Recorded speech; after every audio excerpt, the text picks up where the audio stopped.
Japan, late 19th century.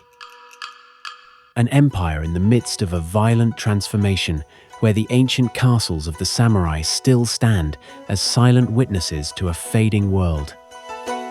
We find ourselves at the dawn of the Imperial Meiji era, a time when the country is opening its gates to the West, yet the code of honor remains untarnished. Here, discipline is not merely a choice, but the very essence of existence, and for little Etsu, her upbringing will serve as an experiment of spiritual endurance between two worlds. We follow the footsteps of a 6-year-old girl who is being trained not for everyday life, but for destiny. We will see how a rare coincidence at her birth leads her to an education originally intended only for male warriors, studying the Confucian classics under the watchful eye of a scholarly priest. It is a world where the philosophy of the lioness prevails, a harsh yet deep affection that believes only through trial and exposure to danger can a soul be tempered to survive, in an age where samurai traditions would be tested by the whirlwind of modernization. We will transport ourselves to the frozen nights of Nagaoka, where calligraphy becomes an exercise in survival and sleep an act of absolute control. Through Etsu's eyes, we will discover that for a samurai's daughter, dignity was hidden in stillness and strength in silence. Prepare to encounter a side of Japan captured through the personal diary of a samurai's daughter, the inner life of a class that learned to sacrifice the self at the altar of duty.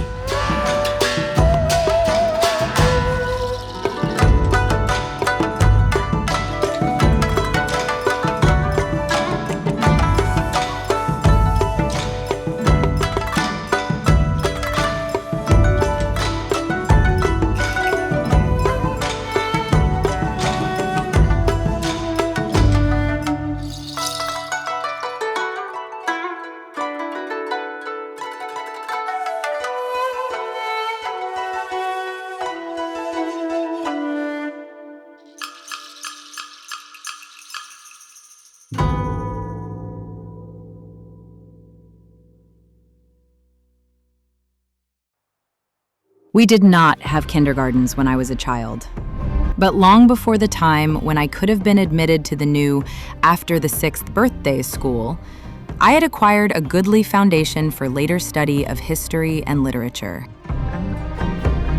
My grandmother was a great reader, and during the shut-in evenings of the long, snowy winters, we children spent much time around her firebox, listening to stories. In this way, I became familiar when very young with our mythology, with the lives of Japan's greatest historical personages, and with the outline stories of many of our best novels. Also, I learned much of the old classic dramas from grandmother's lips.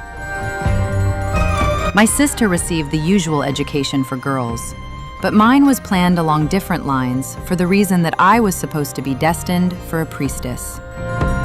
I had been born with the navel cord looped around the neck like a priest's rosary, and it was a common superstition in those days that this was a direct command from Buddha. Both my grandmother and my mother sincerely believed this, and since in a Japanese home, the ruling of the house and children is left to the women, my father silently bowed to the earnest wish of my grandmother to have me educated for a priestess.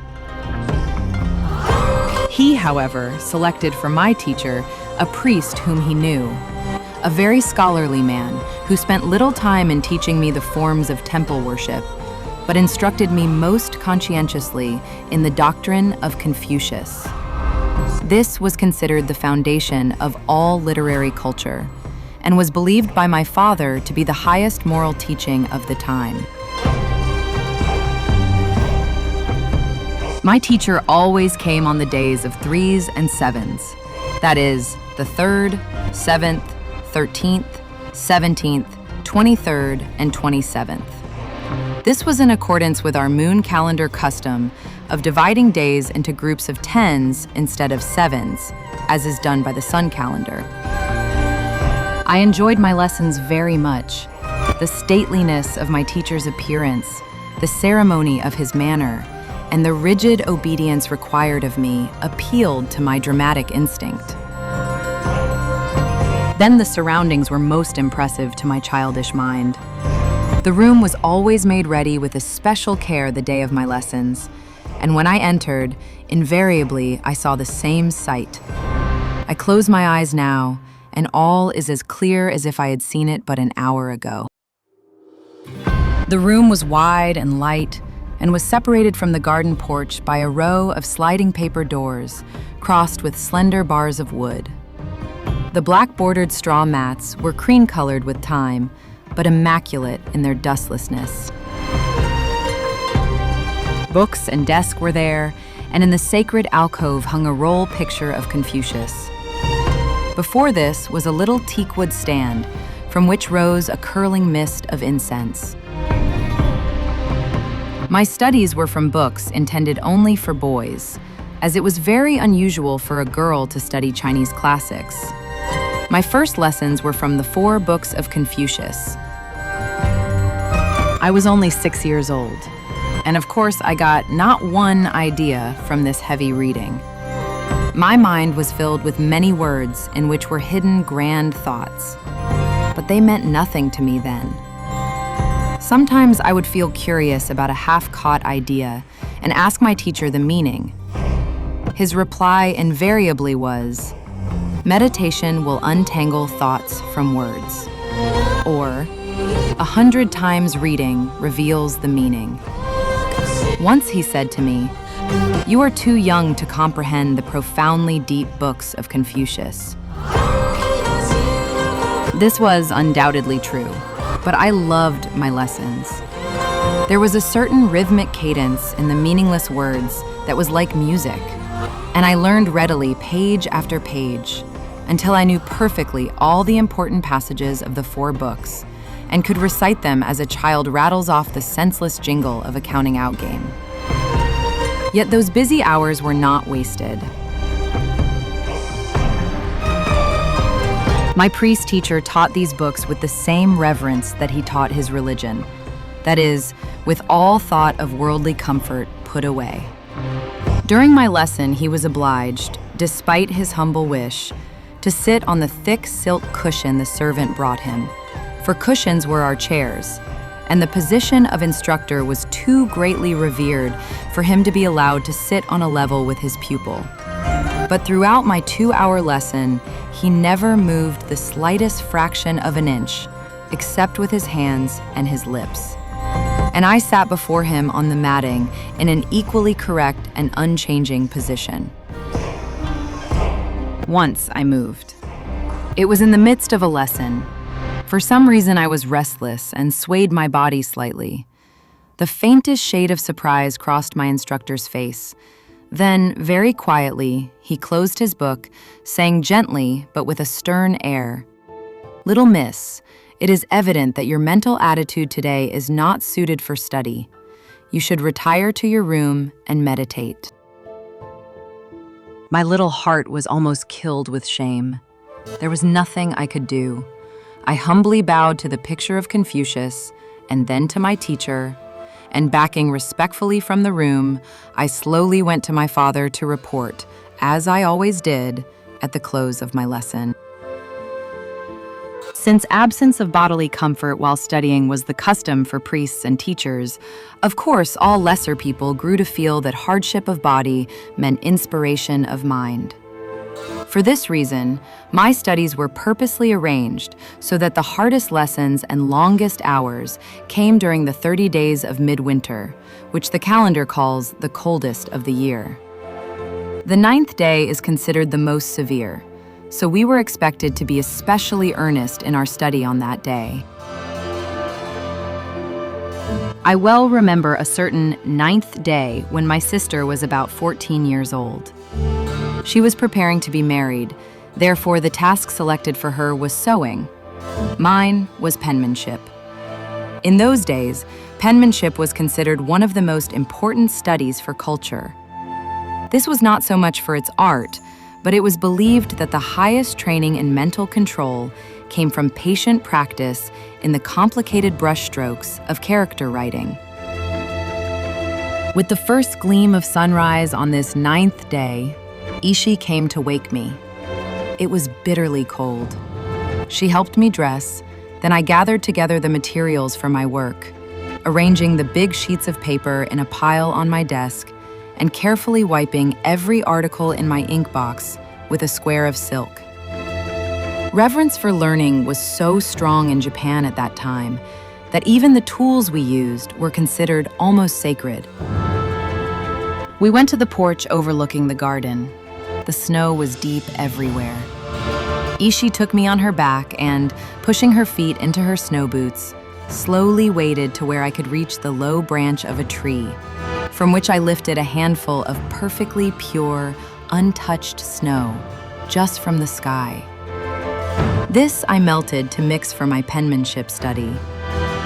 I ought to have waited to get the snow myself, but Ishi did it. Since the absence of bodily comfort meant inspiration of mind, of course I wrote in a room without a fire.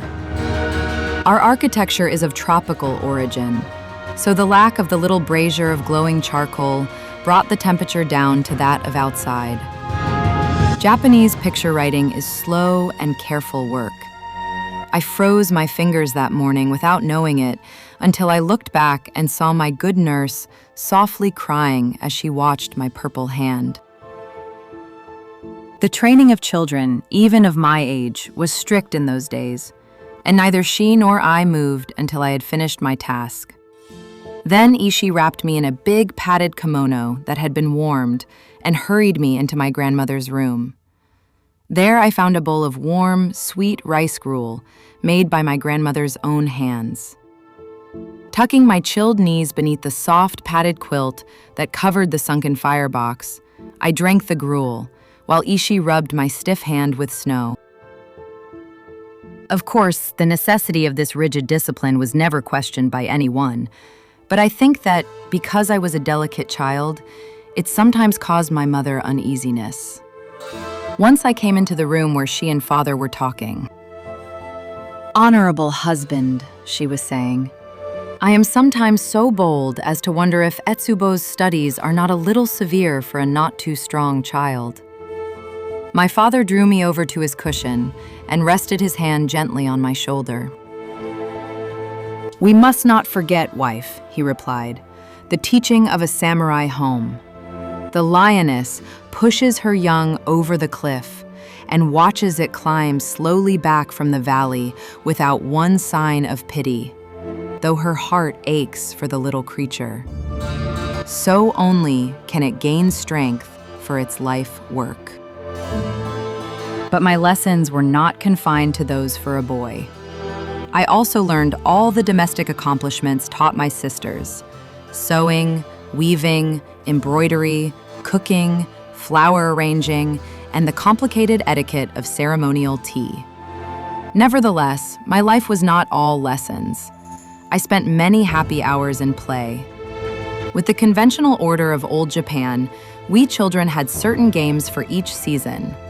The warm, damp days of early spring, the twilight evenings of summer, the crisp, fragrant harvest time, or the clear, cold, snowshoe days of winter.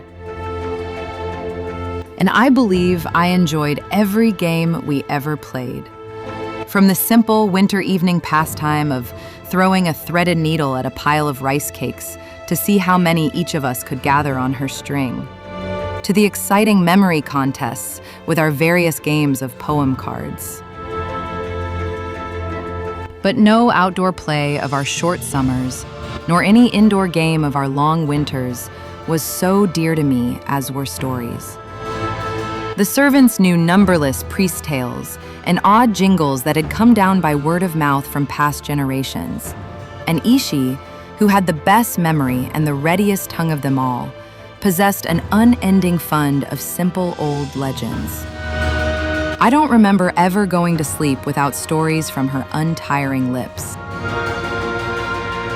The dignified tales of honorable grandmother were wonderful, and the happy hours I spent sitting with primly folded hands on the mat before her, for I never used a cushion when grandmother was talking to me, have left lasting and beautiful memories. But with Ishii's stories, everything was different. I listened to them, all warm and comfortable, snuggled up crookedly in the soft cushions of my bed, giggling and interrupting and begging for just one more, until the unwelcome time would arrive when Ishii, laughing but stern, would reach over to my night lantern, push one wick down into the oil, straighten the other, and drop the paper panel. Then, at last, surrounded by the pale, soft light of the shaded room, I had to say goodnight and settle myself into the kinoji, which was the proper sleeping position for every samurai girl. Samurai daughters were taught never to lose control of mind or body, even in sleep. Boys might stretch themselves into the character Dai, carelessly outspread, but girls must curve into the modest, dignified character Kinoji, which means spirit of control.